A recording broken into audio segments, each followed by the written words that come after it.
Today we are taking a look at the crocodile car from the Lego Dreams theme.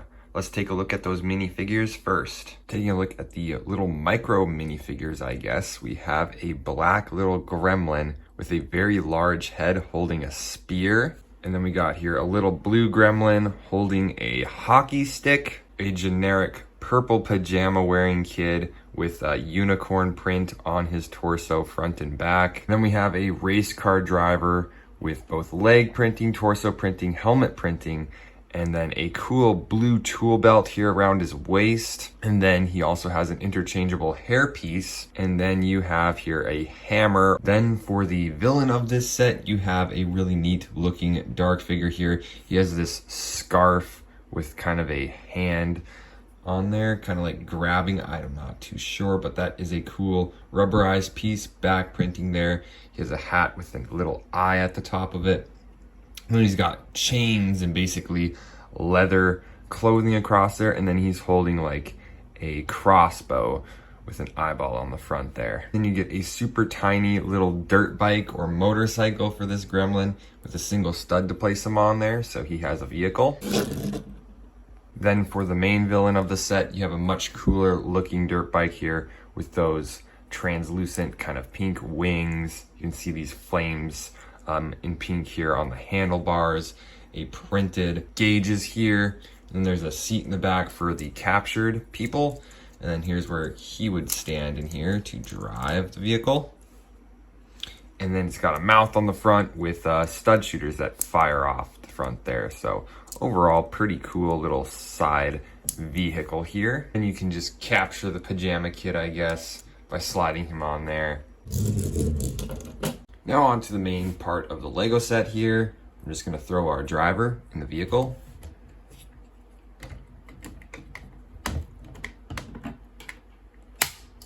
So you can see our character in there. Then we've got here the main part of the crocodile head. It's on joints that can open up there. You can see there with those jagged teeth looking pretty vicious. You could also see some motorized parts here for its nose. On the side, we got some stickers and prints for detailing. Same on the other side here. Then for the crocodile legs, you can see these kind of Galador joint pieces hooked up here into the toes and the feet of the alligator. Did I say alligator? I meant crocodile. Anyways, here's a really cool part to this. You can see this gear here that your finger can move, and these are all on little Technic pins, so you can swing and whip that tail around, which is a pretty fun play feature. It works pretty seamlessly. It's also on a little joint system here that you can raise and lower the tail. It only drops so far though, which is good. On that Technic pin up against there, otherwise it would hit the ground all the time. But yeah, it's fun to maneuver this and just whip that tail around. It's probably the most fun play feature here. There's a little red switch right here that you can open up the crocodile's mouth. Or pulling back on this, you can fire off a little tile. See if you can see that coming out of the crocodile's mouth there. It fires off one of these blue tiles, and then to set that back inside there, it's a little bit tricky, so you might have to open up his mouth the whole way so you can get your hands in there, and then you just push that tile into that part again there, and then you can close up the mouth. So pretty cool, interesting color choice for the bottom jaw piece here. That is like that neon yellow, so that's very interesting. And you can see here, you can crawl across the ground. It's a crocodile car. I don't know what to expect. All right, let's check out the alternate builds for this. Then it's pretty easy to switch it over from the crocodile mode to the car mode here. You can see here that it is pretty jacked off the ground. So it's like a monster truck car almost. It still has that play feature where it shoots out that disc. So that is pretty cool. And yeah, it's just a basic car. You can drive around, pretty neat there. It'll save you on shelf space if you want to display it in this mode here. It does have a few gimmicks here where you can see the attachment points for the crocodile head. You can still see the attachment points for the crocodile feet. But overall, I mean, this looks good on its own there. There's the attachment point for the tail. It's a solid car if you want to keep it displayed this way. And there's still an alternate build for this. I just got to disassemble these parts and build like an armored version of this car. So I'll go ahead and do that. So now we're done with the other alternative build for this model. They recommend that you build a little boat for this guy. I guess I can't put him in there with a hockey stick. That uses the bottom mouthpiece of the crocodile.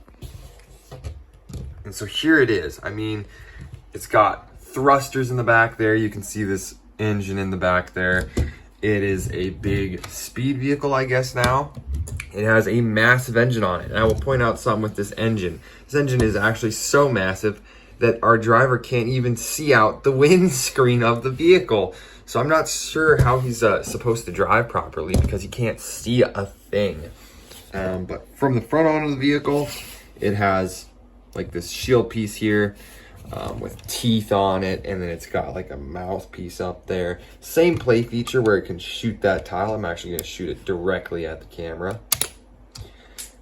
And that went underneath my toy chest. Okay. One of the pros of this vehicle is it can actually drive since it's got that tires and not the alligator legs.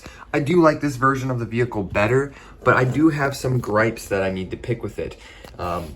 The eyeballs, I don't really care. It's not a crocodile anymore. I don't see why it needs the eyes. The engine's massive. That coloration on the front is a bit weird. But that's the thing about Lego, is you can change all of these things.